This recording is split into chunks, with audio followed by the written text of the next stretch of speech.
La situazione è peggiorata per quanto concerne il personale amministrativo ed effettivamente è in ulteriore peggioramento. Il personale amministrativo è indispensabile perché altrimenti i giudici non possono lavorare. La giustizia è al limite. All'inaugurazione dell'anno giudiziario, la presenza del ministro Carlo Nordio e del sottosegretario Andrea Ostellari arriva da Venezia un appello diretto al governo. Senza interventi rapidi, avvertono i vertici giudiziari, il sistema non regge più. E adesso ci sono concorsi per assistenti giudiziario che dovrebbero entrare in servizio su tutto il territorio nazionale, 2600 assistenti giudiziari e anche circa 300-400 funzionari UNEP. Non sappiamo quanti saranno destinati al nostro distretto.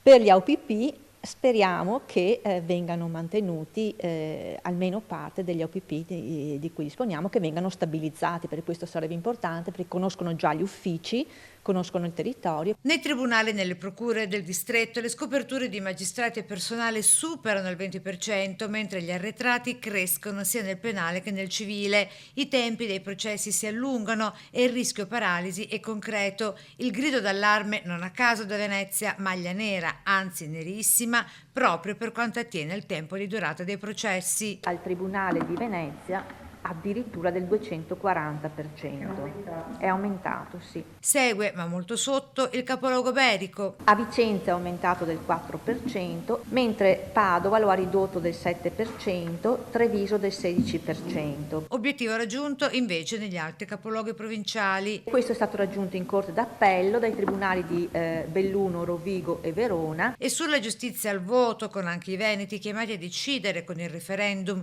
del 22 e 23 marzo, il presidente della Corte d'Appello di Venezia si esprime così. Che a mio parere è una riforma della magistratura, non della giustizia.